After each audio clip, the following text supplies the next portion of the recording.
Hello and welcome back to the Psych Legal Pop Podcast. This is a podcast where we talk about popular culture through the lens of an attorney and a therapist. I'm the therapist, Tess Brigham. And I'm Brooke Brigham. I'm the attorney. And today we are recapping, talking about Love is Blind, Season 8, Episode 14, aka The Reunion. Brooke, high-level thoughts. High-level thoughts is, God bless the women of America. Ugh. What are we going to do? I know. I mean, what are we going to do? Because the men are getting worse. The men are getting worse. I feel really badly for women, just any woman trying to date in general. But, these women who are in their 20s and 30s and who are smart and beautiful and educated and, and it's like they just have to deal with so much fuckery. Yeah. You look at someone like Virginia, gorgeous, PhD, very accomplished, solid person. This is the shit she can't even get this numbnut to bring in the gift. I mean, that whole thing of oh, it's not so heavy, is it? It's like, shut up. Just bring in the gift and shut up. Yeah. And it turns out that he's just apparently has some really messed up views. I mean, so much so that she didn't want to reveal them.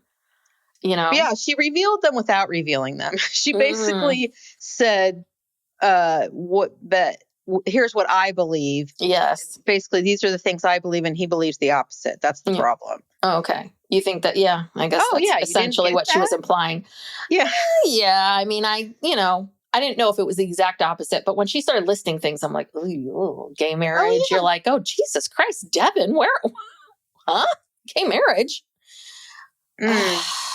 Well, okay. I mean, maybe after we talk about this, I have a bunch of statistics and stuff, and from our friend Scott Galloway, about young men and just how messed up they are in the dating world and everything. So anyway, we can talk about that at the end because this is not good. No, this is not good for women. It's not good. I don't know. How are we going to keep our population going? Women aren't going to want to get married and have a bunch of kids with these guys because one of the things, men date for sex, women date for security. And that's why a lot of women this age, they're dating older because these men are more mature, economically viable, everything. They don't want this fuckery with social media and fucking TikToks. I'm sorry. I'm really cussing a lot. I'm sorry. Reunion's gotten y'all fired up. You're like, Ben, Joey, this is the best we can do. I know. In the whole city of Minneapolis, I mean, maybe it's because the normal men wouldn't do this or they don't need to do this or, I don't know. I don't know. I also think too, if you look at something like Daniel and Taylor, who seem to be really a good match for each other, I think that's a good example. He felt such insecurity about being 5'8", so much so that I think that did affect how he was. And he's like a good quality person.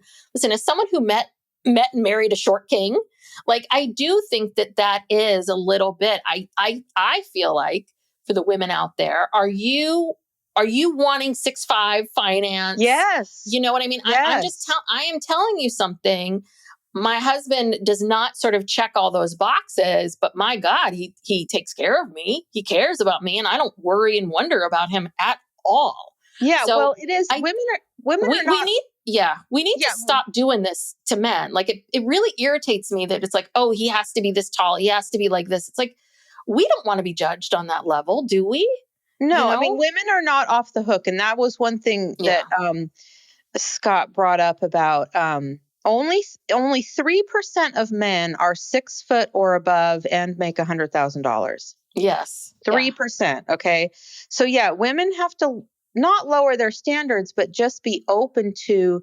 But here's the problem is that, okay, in the past, when people the only way you could date was in person. Yes. The only way you could communicate, everything had to be in person. Yes. It gave you the opportunity over time to say, well, maybe he's not 6 feet, but he smells really good. And and he's treating me nicely. Yeah. And I like the way he's spoke to his mother and, I like this and that. It gives you an opportunity to be like, oh, okay. Yeah. Like this, the height doesn't matter. Mm-hmm. And men and women don't have those opportunities anymore because so much of the dating is done online over text. They're not spending as much time together. They're not forced, even when they're together, they're online. They're not forced to just be alone with each other and just do regular stuff and not be distracted. Well, and also, I mean, and I think that the fact that all the ways in which we used to meet people and get to know people are gone. I mean, listen, I'm a big proponent. I believe in remote work. I believe that people need to work in the way in which that works for them. Yes. And I'm not saying we should get rid of remote work, but I do think that, people are at a disadvantage when you're not going into an office every day and you're not interacting with people and meeting people. And by the time that we started dating, or, you've had a lot of practice in terms of chit-chatting with people, knowing how to do that, knowing how to just how to approach someone and how to talk to someone in person. And I think that, unfortunately, I've said this before, there's a lot of men out there, my husband being one of them. I think Daniel's one of them too, which these are not the kind of guys. They're not Dave. They're not Ben. They're not going to come up to you and talk. They feel very shy and they don't know. And but they've got a lot to offer. I met my husband at work, and it was because he made me laugh. And that was the most important thing to me. And I really did. I did have a moment where I was a little bit like, if my most important thing to me is someone who's going to make me laugh, I've got to be okay with the rest of it. Yeah, no, and it's true. And it's not just the remote work. It's that people are not going to church. People aren't in person. People are not going to bars. Yeah. A lot of people aren't even drinking anymore. And, and that's a good thing on some levels, but that's where people used to meet. Yeah. And, and it's funny, again, Scott Galloway was saying that, when he was going to college at UCLA, he had, graduated with a 2.7, but he probably would have graduated with a 1.7, but for the fact that every once in a while he would get up, go to campus and go to class on the off chance that he might meet someone that he could get to know and they might like each other and maybe someday they'd have sex. Yes. And truly that's what it was. That's why you went places. And that's why you went to the bar, to meet a guy. And then maybe the next week you go and you have dinner or drinks or something. And then you see if you want to get to know them further and you go from there. And then eventually you have sex. I mean, it's like, there's not this pattern of doing these kinds of things. And people talk all the time, the youngsters, they talk about how on the apps, these people will come on the apps and show interest and then just like lead them on, never a good date to meet in person and then ghost them. Yeah, I know. I hear about that all the time. A ton of that going on. And it's like these guys don't even have the balls to like go out on a date, let alone ask somebody out in person. When does that ever happen? Well, and I want to say, I hear about that all the time. And then I'll have these female clients that'll say to me, oh my God, this guy, we had one text exchange and he said, you know what, let's just talk over the phone and see if we should go out together. I'm like, yeah, good. That's good. That's the next step. Right. Or, hey, let's stop talking on the app. Let's meet. I'm like, okay, great. Don't meet them in a dark alley. Yeah. Don't meet them in was she scared to go do that? I don't know. I think it felt so foreign in that moment. But I was like, this is a good thing. This is a good thing. You need to, because I always tell my clients, you want to spend as little time on these apps as you can. The apps are for meeting people, making the thing and getting to the date. But you're right. People, I think that the fact that the apps have, and I think it's the combination of that and the fact that it became sort of acceptable to Netflix and chill. I mean, obviously there has been this evolution of dating where, the dates aren't as formal and no one's coming in and meeting your dad and, blah, blah, blah. But there was a certain level of like back in my 20s when I was dating that men did like, pick you up and they had to dinner, pick you up and like there was a little bit of that. And you knew a lot about the guy and a lot about how much he liked you by where are you eating? Mm-hmm. How much thought or planning did he put into any of this? Did he open the door? Did he open the car door for you? Did he it's like all those little things to see how considerate is this person? How much do they really care? But I think the problem is we went to this place of Netflix and chill where it's like we're just meeting. And now that we're not requiring anything of this person, we're requiring them to have a Netflix account. And then you're coming over to the house and maybe bringing some wine or something. And then you're maybe having sex. Yeah. And I do think that, men would work for it. And I'm not making a comment about, I think women should have the right to have sex and casual sex. That is not my point at all. That I think you need to do what you want to do. No, we're talking about meeting a life partner. And I really do believe that there is something about, someone who takes the time to make a reservation, to shower and change. Yeah, put on some nice clothes. Yeah. Pick you up. And a lot of that. And I will absolutely tell you, and I'm also a big proponent of who's paying. I really do. I feel like whoever asks the person out has to pay. Yeah. But I really do believe if that man's asking you out, I would not judge it based on how nice the restaurant is, but whether or not he pays. Because I really do believe it could be $10, but he has to pay. Yeah. And I think that's about being taken care of and showing up. It's got nothing to do with money. Yeah. Well, you remember the book, The Rules? Oh, yeah. Yeah. Yes. Anyone who's Gen X will know there's this book came out in the 80s called The Rules. The 90s. Was it the 90s? It was the 90s. Yeah. Okay. It came out, but I remember it in the 90s. Yeah, it was mid-90s. Okay. Mid to late 90s.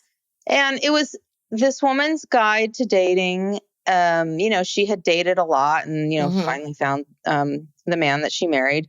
And she had these rules. And it was like you said, the first date has to be like what you just described. And then you have to play a little hard to get. Like if he calls the next day and wants to go out, it's like, no, I'm busy, but I can make plans for 3 days from now. And like if he calls and leaves a message, you don't call him back right away. It was kind of like playing hard to get. A little bit, but how much do you care? How much do you care? If you're not willing to work for it, if you're not willing to make some plans with me in advance, then how in the world is this ever going to go anywhere or be a satisfying relationship? And I don't know if I necessarily believe with all of these, like if he asks you for this night, then say this or that. I don't believe in the game playing, but I think at the core, what the rules really was saying was, listen, men are not complicated. We make them complicated. Men are very simple. And if a man wants you, he will make sure that you know that he wants you. Oh, and he will. Yeah. If he will pursue that. Yes. If he wants you. Yeah. These women who they like just perseverate. I don't know, it's not the right word. About, he hasn't called me. And it's like, look, if a man wants to be with you, you will know. He will move heaven and earth to get to you and to be with you and to take you out. If you have to even question, like, what does it mean that he hasn't called me since last week? It means he's not that into you. Another book, another 90s book. Yeah. And I think that all of those reasons are excuses. Now, I do think that there are men out there that maybe aren't calling you or you're not calling back. And I think the part that's hard is we feel such rejection. And the reality is that why that guy isn't calling you back, it's got to do with him. It's his own crapola. He's not ready to be in a relationship. And I think it's also hard when we meet people who don't choose us. We are not their person. Like someone else is their person, or maybe not.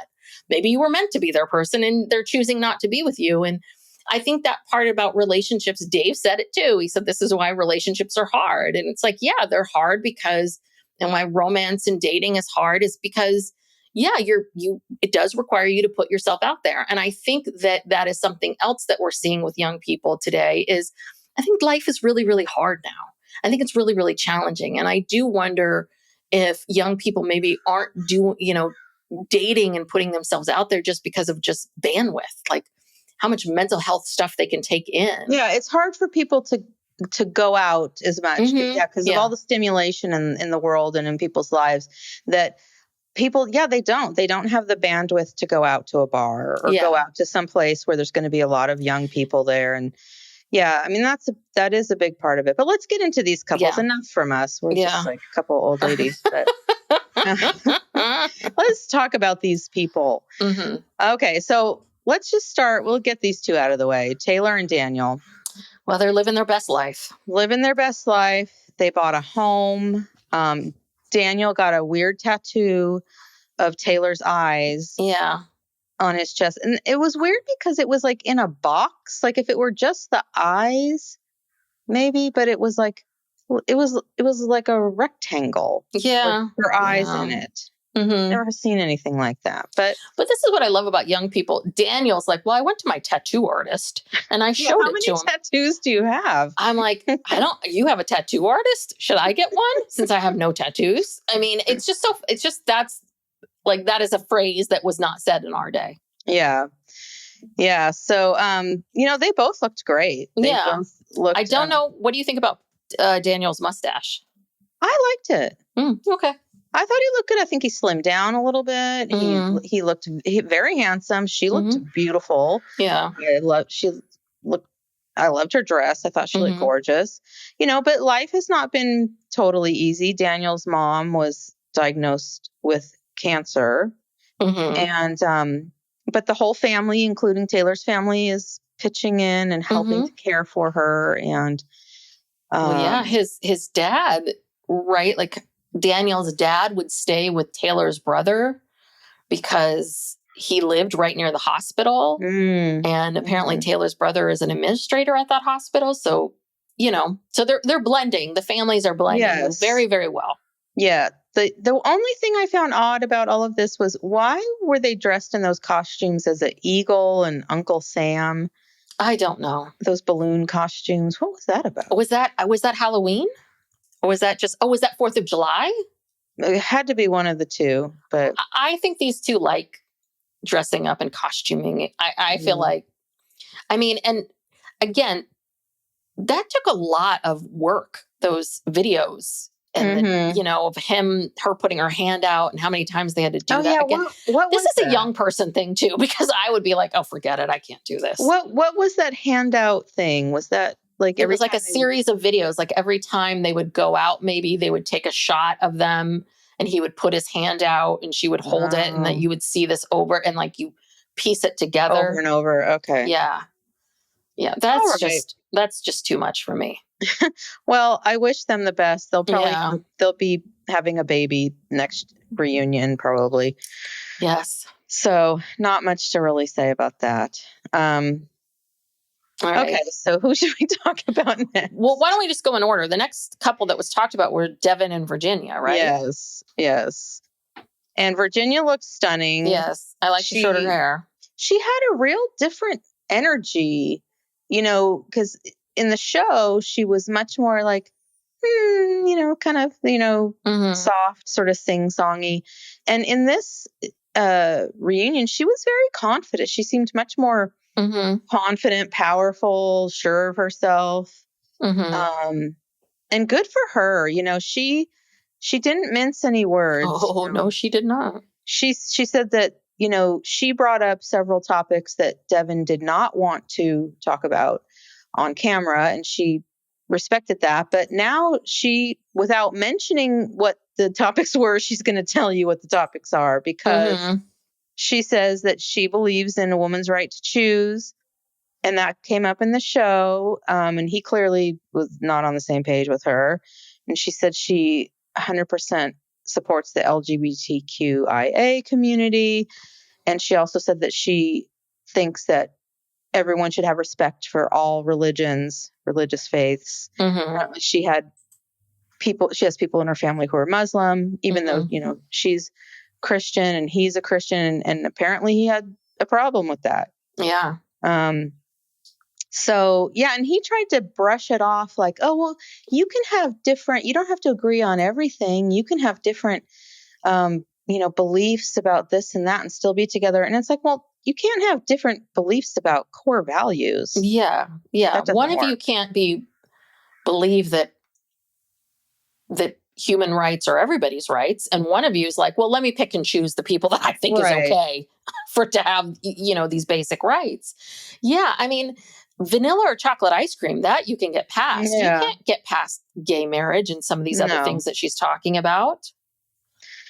No. And I think she just, I don't know, she seemed not mad, but just a little bit like she gave him a lot of slack, it sounded like. And then it was just too many things. Like you said, he wouldn't even pick up the basket to bring in his birthday gift. Yeah. Well, the $1,000 check. The $1,000 check that he claims that he was going to tell her about, I don't know when, after the wedding. Yeah, I thought that, and he had no comment for that. Did you see that? He had zero. His one comment was, well, I was going to tell you about it once after we got married, after we had the check. But there's a little bit of like, did you hold on to it? Did you cash it? Did you not cash it? I mean, I think it would be one thing if it's like, no, I never cashed it. I put it right here, but I wanted to know if he cashed it. Because if he cashed it, he was pocketing that.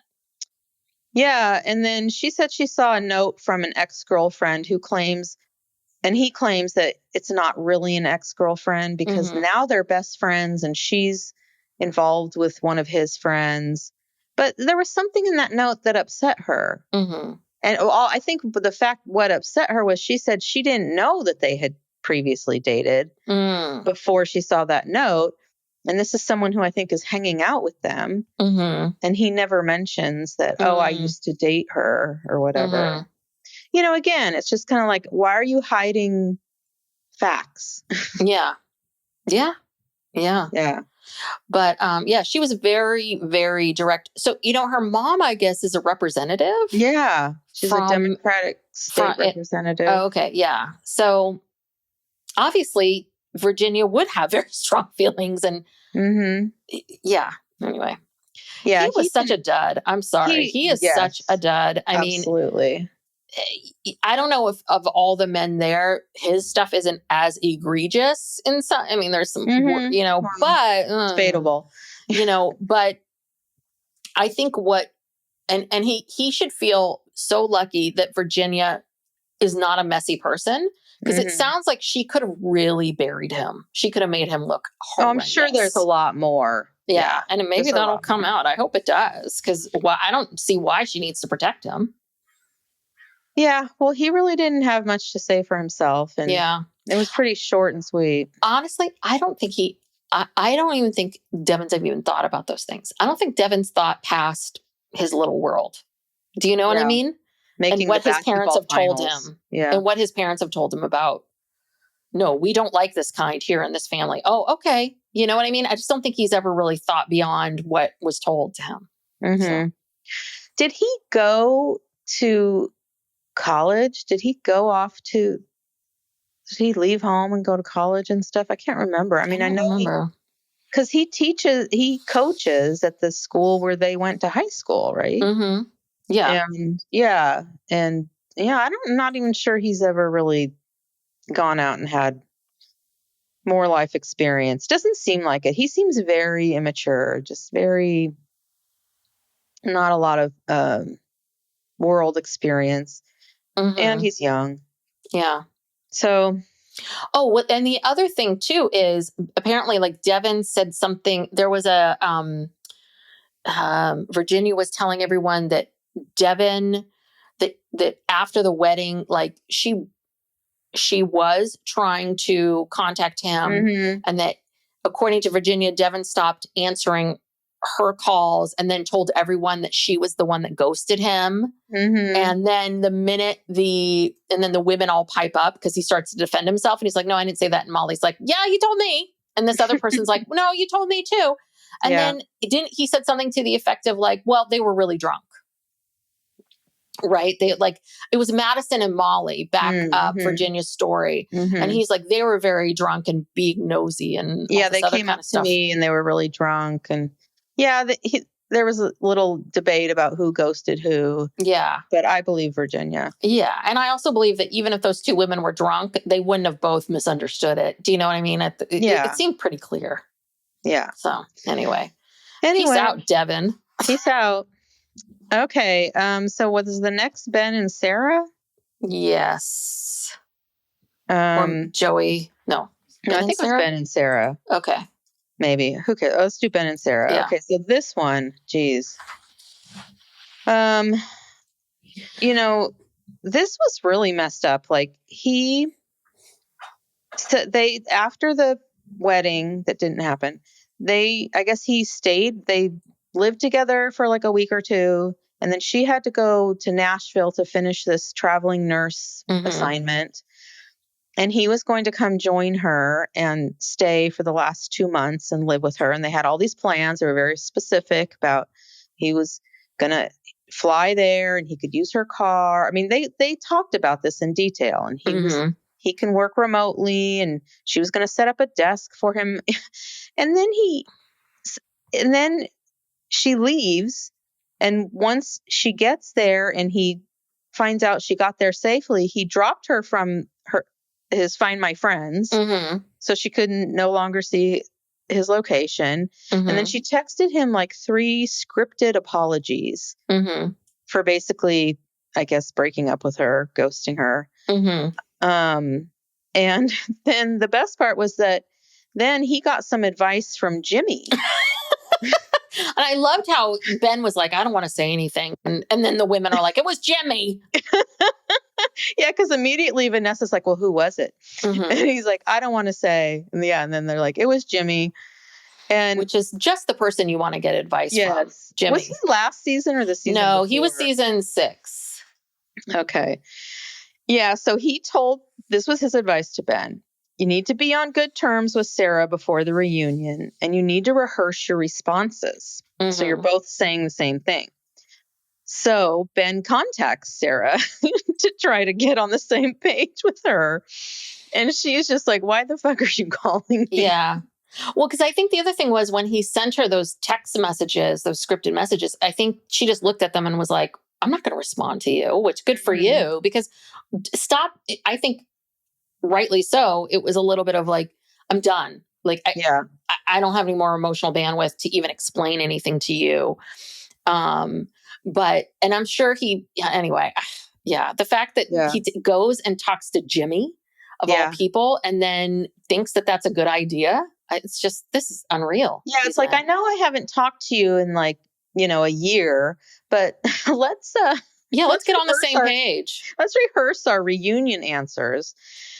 And then they confronted him about the stuff about his church's stance on LGBTQIA.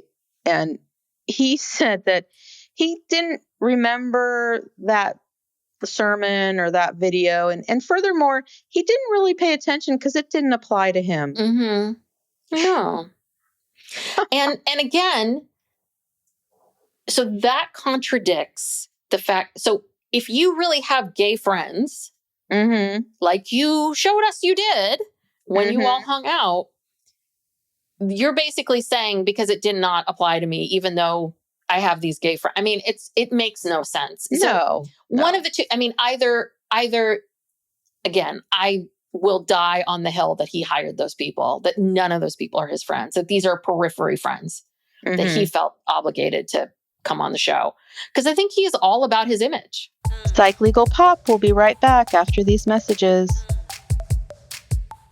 Yeah. And he's the one where I was just watching a TikTok video earlier today. And I guess this was one that came out a year ago. This was the infamous one that came out. I mean, maybe it wasn't the first TikTok video, but she was one of the women who sort of outed Ben. And she went to the University of Minnesota with him. And basically just about what a douchey player he is, like not to trust anything that he says, that he's just awful.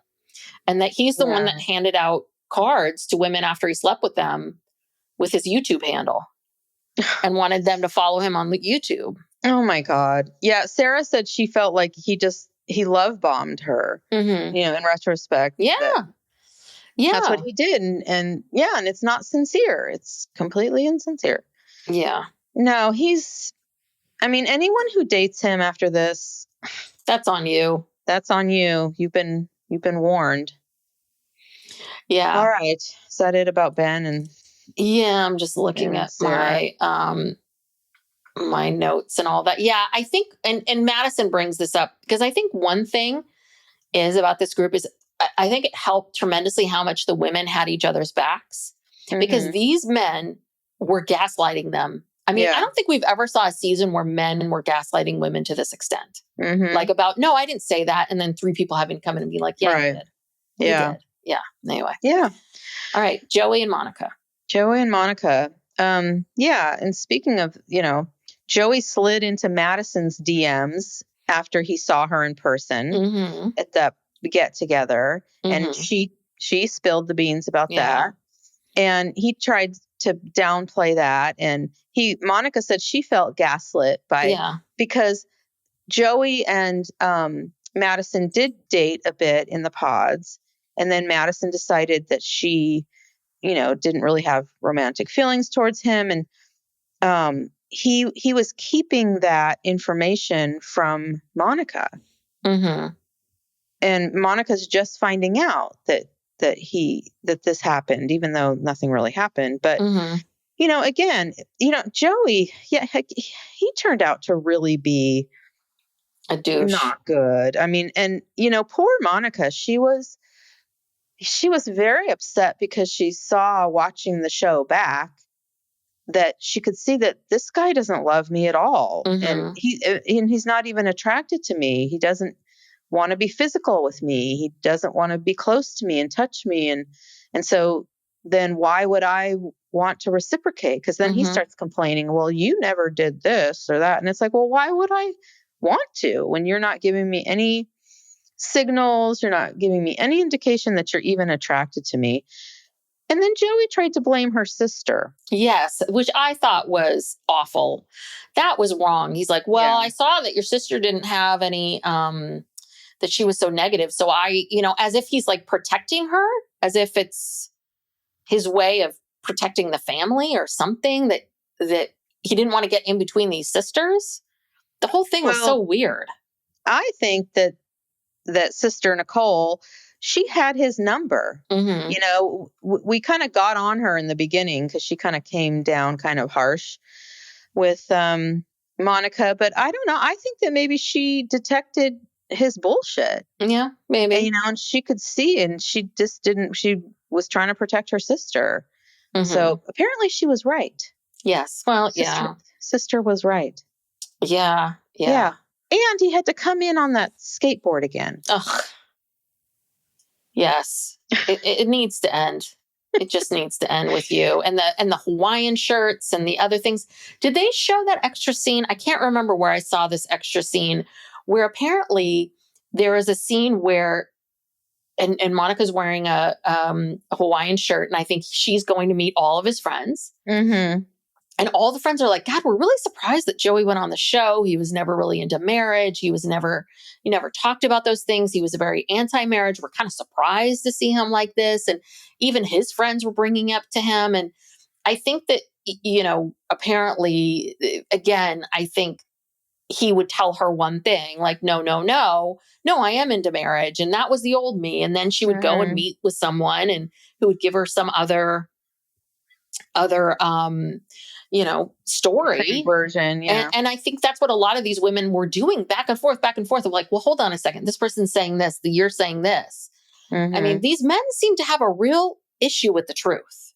Like they don't quite understand what it is. So these guys, the only explanation is if these guys aren't serious about being in a relationship and being honest, the only reason they're on this show is for some attention and some fame and some followers or whatever it is. And it's just like, wow.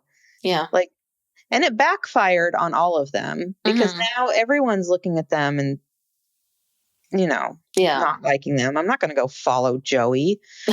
Oh, God. Ugh.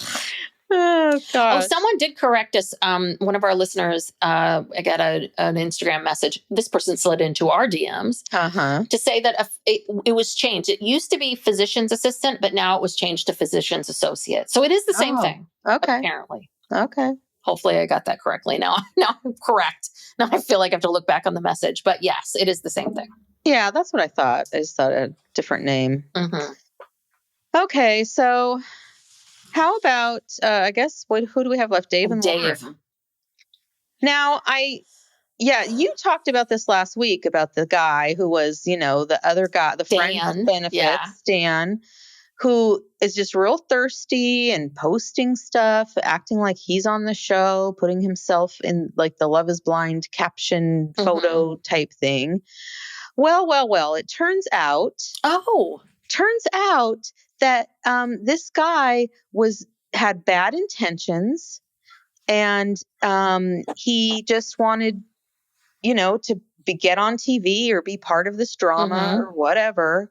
And now Dave regrets listening to this guy, and he's trying to do this mea culpa, and he looked real pathetic. I mean, he did. He was so rosy, and God, the men with the no socks and the short pants. I really hate this trend. All these young guys wear like these tight pants, no socks. I don't like it. Yeah, well, he looked like he'd been out skiing all day. Like he's all sunburned kind of. And he just, you could tell he just looked, he did not want to be there at all. I mean, he looked like he knew he was going to get his ass kicked, and he was just like, okay, let's just get this over with.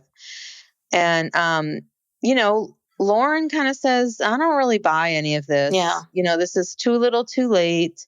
And you had my phone number, and it's been a year, and you haven't called me at all to express any of this or say anything about this. I don't know how long ago all this stuff came out about this guy being. Well, this is the other part of it too, is apparently he says for an entire year, they all believed what this guy was showing until the show came to light. Yeah. But here's the part, like, and I think Lauren made this point, but it's also, so this guy who apparently you don't know quite so well, if he was doing all this stuff and you were quote unquote fooled by him, but not one person in your friend group had an inkling about this guy. I find that hard to believe. This is not new to Dan. Dan does this kind of crapola. I'm sorry. I do not buy anything that Dave is selling. He truly, truly wanted an out, and he found one. And I think honestly, he knew, like, Lauren's too good for me. I mean, he's like one of these guys who just cannot handle it when a woman of some kind of quality and value likes them and is willing to call them on their crapola. I think that was just too much for Dave. It was too much. He even tried to say that his sister felt bad about the whole thing. Oh, that sister. Oh, please. Yeah. I don't know what the truth is about this sister. I don't know what I don't think the sister really gave two shits. Honestly, I think he was just using that as an excuse. Like, if my sister doesn't approve, I can't do this. And it's like, do you really think your sister cares? And she wrote a letter. Lauren wrote a letter to his sister, and he refused to give it to her. This sister might not even exist. I don't know. Well, the thing was, and she called him on that too. She said he did then claim, I did give her the letter. And Lauren's like, well, when did you give her the letter? Or maybe Vanessa asked that, like, when? And Lauren's like, the night that I gave you the letter and you went to go have dinner with her, it was still in your pocket. So when did you give it to him? He never answered it. No. Oh, I gave it to my sister. Because he knows that makes him look really crappy. He knows that makes him look bad. So he never gave it to her. No, he never gave it to her. He never had an intention to give it to her. I truly think he got scared. I think he got scared, and he does admit that Lauren's far more emotionally mature than he is. And it's like, yeah, no kidding. But it's not like a 30-year-old and a 32-year-old. It's like a 12-year-old and a 30-year-old here. I mean, this isn't like he's acting like a 22, 23, 24-year-old. He's acting like a child. Yeah. Like a junior high schooler. Yeah. Like, oh no, I can't like you because you like me. That's, you know what? Honestly, Dave's issue is Dave doesn't like anybody that likes him because he hates himself so much. He really does not like himself. Yeah. He's like, why would this person like me? Yeah. Yeah. Why would the smart, beautiful, competent woman want to be with me? There must be something wrong with her. Oh, she, slept with this guy. Okay. That's all he needed. There you go. There's my evidence. Yeah. Yeah. And Lauren just seemed like she is just so over this and just so beyond it. Like she really didn't even talk that much. It was just sort of like, this is that whole thing of like, oh, I feel like she's the one that got away. It's a little bit like, again, men will do, if Dave really felt like she was the one that got away, then Dave he would have been calling her. He would have reached out to her. He want to be with her. No, Dave can't admit that he needs years of therapy to figure out why do you hate yourself, Dave? Why do you think so little of yourself that you can't be loved by someone? I don't know. How old was he? I don't remember. I think he's 32. 32. No, how old was he when his mom died? Oh, I don't know. Because his mom died. There might be that might be the origin. Some mommy issues. Yeah, I mean, no matter what, she must have, he's only 32. So, I don't know how old he was when she died, if he was really young or not. But yeah, I don't know. That was too bad. And now he's humiliated himself in front of America, and nobody's going to want to date him. Although I'm sure someone will. But also Molly called him out on stuff too, right? Because Molly said, listen, he was telling me I was his number one. That's how I felt. And yeah, he said we should talk about what kind of ring you want. Yeah. Molly. Yeah. Yeah. Yeah. Well, okay. So then there's all this extra stuff happening because it's the 5-year anniversary of Love Is Blind. Yes, it is. So they're celebrating. And so they did this top 5 moments from Love Is Blind, which I thought was really stupid because I can think just off the top of my head of so many more, much better moments. Well, you know what it is? They had a problem with recency. Was it recency? It was all recency bias. Except for season 1 of Lauren and Cameron meeting each other. That surprised me. That's your one thing from season 1 would be that scene. I mean, I don't know, that it's weird. But yeah, the rest of it was all stuff that happened in the last year. Oh yeah, because what about that girl Gianna running out in her wedding dress and falling in the mud? I think that was more dramatic than the Lauren and Cameron thing. Yeah, I mean, I think they were the first reveal ever, but yeah, remember the woman who, like, I'm 34, he's 24. I mean, and she was the one who she brought her dog with her, and the dog was like licking the wine out of the wine glass. Jessica, yeah. And then there was also remember Shayna and Shane and Deep D, and that the guy like, can I lift you up on my shoulders if we went to a concert? The one that was trying to see if anyone was overweight. That Indian guy. Who was the one who the cuties, the oranges, they got in that fight, and she told him off at the altar. Yes. Yes. And we found out that it wasn't that bad. It's Zeneb. I did not like her. I really didn't. I think she gave that guy was that bad. She dressed him down. Yeah. Yeah. I mean, there's so many. Yeah. So they've got the Jimmy and Chelsea, Megan Fox moment. I forget the name of the couple. Is it Mark and somebody and Sarah Ann was the third person? Jeremy with an A, that douchey guy. Jeremy and Laura. Okay. Then they had Garrett's makeover. Yeah. That's weird. That's not, I mean, come on, people. And then Cameron and Laura. And then the top one was where Jessica told Jimmy, when you see me, you're going to have a heart attack and die. So, yeah, I don't know. And then they do this song. It's just so bizarre. I don't know who the artist is who's written a special song, and the artist and the musicians, they're all like in the pods and walking through the pods. The guy's name was Alex, and I'm like, oh God, this isn't Alex from the show, is it? Yeah, at first I thought it was. They're like another nondescript white guy. I was like, is this him? They looked kind of similar. Yeah.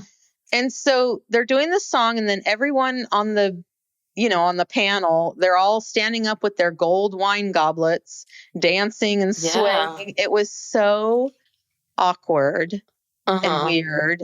Oh, but then they brought out, this was kind of a highlight. They brought out AD.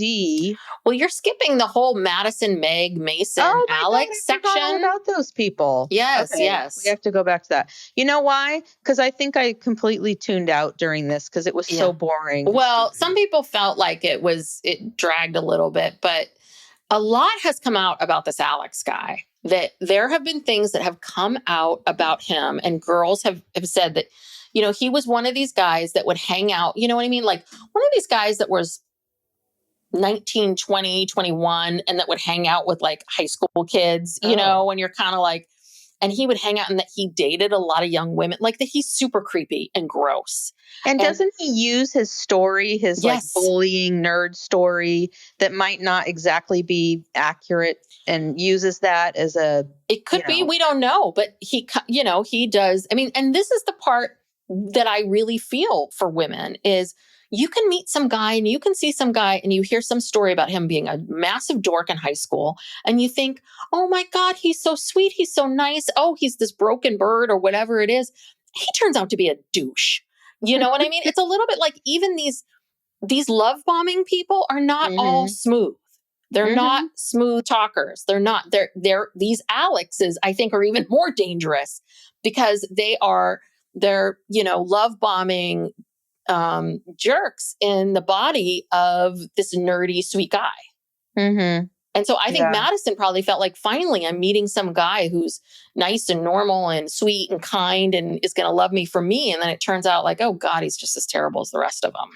Yeah, I don't know. When Madison was going at him and then she brings out the texts and all that, I zoned out. I don't know what they were talking about. I could care less. I could not care less. I mean, it was... Yeah. Well, I think what the biggest thing that showed is that I think all these men saw Madison for the first time and saw how pretty she was, and I think a lot of them, I think Alex was like, oh crap. I think Mason was like, oh crap. And I think Joey also was, uh-oh. Yeah. And which tells you a lot that you do all care about looks. Like if you did not connect with Madison in the pods, right, then why do you care now? Yeah.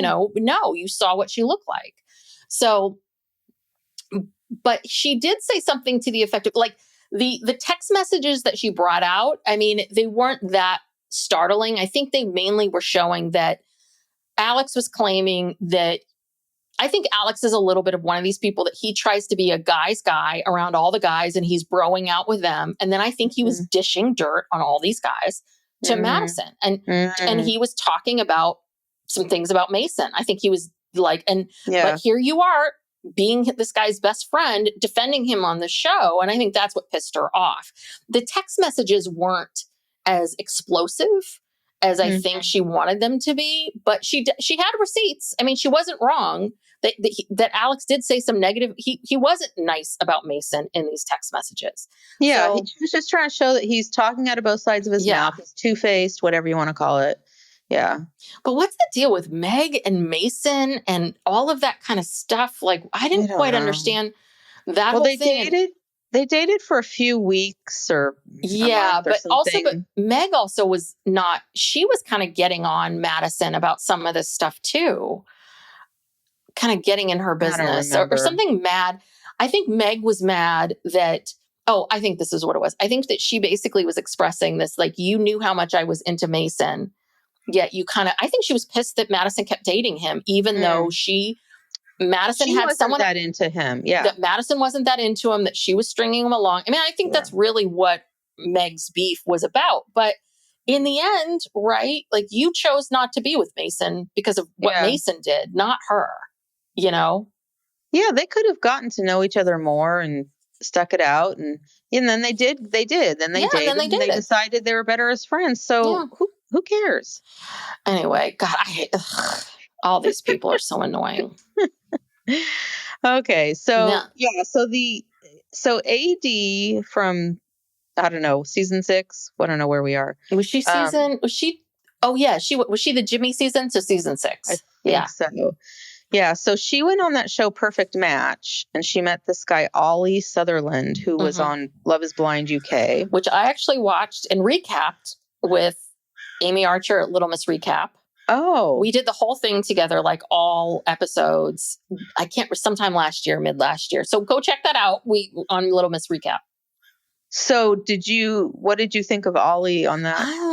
I wasn't that enthralled by Ollie. So I was a little sad to see that this is the guy that she picked. I was like, ugh. I know, because I love AD. I love AD, and I don't know what was the issue with Ollie. What happened with Ollie and his? I can't remember what went wrong per se, but I mean, I don't think Ollie's necessarily a bad guy. He just wasn't my favorite, and I think AD deserves someone a lot better.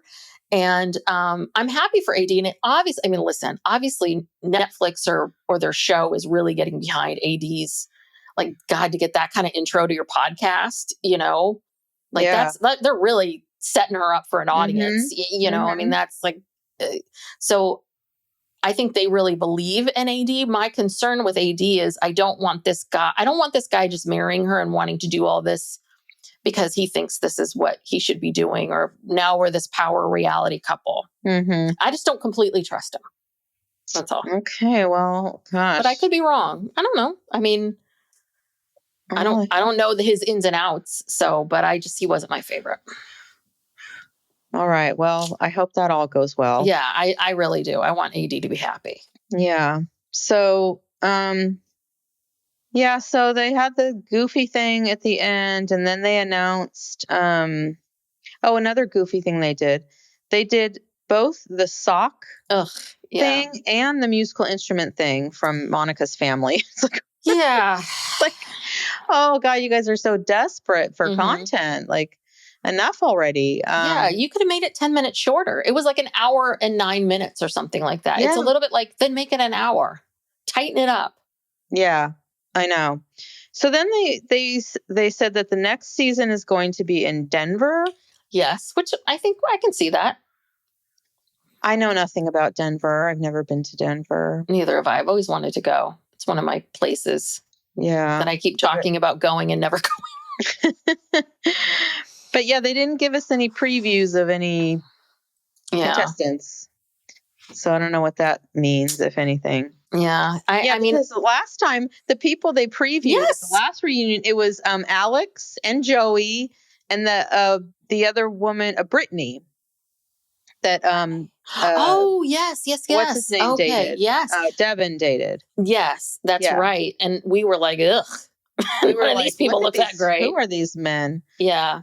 Yeah, I thought she looked good, but the other two. Yeah, no, the men we said that men were duds from that one moment. So I really hope the men of Denver, please, you get it together, please.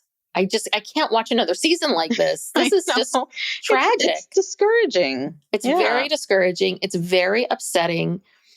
All of these stats that you see about, who are the happiest people? Women who have never been married and never had kids. Those are the happiest people. Wow. Well, and all the stats, I mean, this is the part that drives me nuts is, men's life expectancy and their happiness goes down when they're single. But, I mean, the reality is you all need us a lot more than we need you. And start acting like, so start getting it together. Come on now. Well, yeah. I mean, I don't know. I still like men. I just don't want to date any of these guys. Don't want to date any of these people. I don't know. I do think that the online stuff in the computer, it's really doing doing damage, and porn is really doing a lot of damage. And now do you know that having an AI girlfriend is a thing now, and it's going to get even more? Yeah. And they were predicting that the sex doll industry is going to basically overtake, it's going to make more money than the automobile industry. Yeah. But I do think, and I mean, it would be great prime for people who can teach young people about dating. Yeah, that should be mandatory. Yeah, I mean, I just, and I've had clients that have paid money to be with these coaches, and they're men who kind of how to approach women. And I have to give these guys, this one guy that I worked with, because he was always like, I'm in Vegas, I'm meeting women, I mean, but his whole thing, it wasn't about sleeping with them, but it was about approaches. He was practicing how to approach. Yeah. And so what he would do is anytime he was out, he would forced him to leave the house, be out and about in the world. And he would go to a coffee shop. And if he saw someone interesting, he would just start asking them about like the book they were reading. And, but it was practice. They forced them to practice going to bars, meeting women, what's happening. I think we need a lot more. We need a lot more of that. And that's what makes me sad is I feel like, why aren't we doing that? Instead, we're like, oh, great, let's make more sex dolls. Yeah. Let's invest in sex dolls. It's like, no, let's not. Let's try to teach people how to relate to people. And I sound like 100 years old, but people have to get off their phones and look around, look at other people because, no one's going to approach you anywhere if you've got your nose buried in your phone. And you have to be looking around with no headphones in, like just kind of taking in the environment. I can't tell you how many men I have met at the gym, at the grocery store, at the coffee shop, whatever, because we just locked eyes. Yes. We just caught each other's gaze. And then if you kind of stare a few seconds too long, that's the signal. That's the signal. That means it is. Open to it. If you immediately look away, then you don't want to be approached. But if you just hold it for like 3 seconds. Or you can pause, look away, and then look back. And if they're still staring at you, you know that. Yes. But that takes all kinds of effort, which apparently this is a lost art on people. Yeah. Well, because I think what happens is everyone gets so focused on like the zero, what is it? Is it zero sum game? Is that the right term for it? Where you can't go into it with the outcome in mind. You have to really go into it with, I'm going to go out into the world and I'm going to connect with people. And whatever that looks like that. What happens is people are like, well, I was at that coffee shop for 2 hours and I didn't look at anyone and no one talked to me and I'm not in love now. I'm not dating. I'm not married. Well, it's not going to happen the first time you do it. Probably. And that's the thing is that it requires you. So it isn't just, it's not one and done. Like it's going to require you on a regular basis to go out into the world. That's why, like, in some ways, as strange as it sounds, like that guy who was doing this dating coaching, it worked for him because he was paying this guy all this money, to do this. And he, like, had to show up. So I would recommend to people, like, pick something that you get out into the world. And if you need to hire someone to help you, hire someone, like, you're not going to meet the love of your life in your living room. No, they're not there. You know what? Just pick something you like to do. Like if you like sports, go to sporting events, put your phone away, look around, make conversation with people around you. There's people who there are people who want to talk to you out there. Like but you will never notice them if you're looking at your phone. Yeah. You'll never see them. You won't even see them at all. So anyway, that's our dating advice. That's our dating advice, even though I was dating back in the Stone Age, but it worked. It worked for me then. So, well, what can I say? Had lots of dates. Yes. Okay. All right. Well, another season is over. Yeah. Gosh, it's such a whirlwind. It just kind of comes in and takes over our world, and then it leaves like a ship in the night. Like it's a month-long, like romance. Joey on the skateboard. It's here and then it's gone. It is. It's a month-long romance, and then you have to wait like 6 more months for another one. Just waiting for Dave to call you. Waiting for him to deliver that letter. Oh. Ay. All right. Well, so thank you so much for joining us for Love is Blind. If you just came to us because you found us through Love is Blind, stick around, stay. We talk about sister wives. We talk about documentaries where the episode later this week on Thursday is sort of a reality roundup recap. I don't know what to call it. This Week in TV? Is that what we're calling it? This Week in Reality TV. We're talking about 3 new shows: The Baldwins with Love Megan, and then Denise Richards and her Wild Things. Yes. And 2 out of 3 of the shows we recommend. You have to tune in to find out which ones they are. We're doing that. If you want to hear more from us or you're curious, please go check out our Patreon. We get all these episodes ad free, plus you get a bonus every week. Plus, if you join our $8 tier, We do a true crime and an Ask Us Anything. Please follow us on social media, subscribe, give us a review, all that good stuff. We really do appreciate all of that. And all of these things, whether it's subscribing or giving us a review or going on page, any of those things are great ways, and we really appreciate the support. So yes, thank you for listening. Thank you. Bye.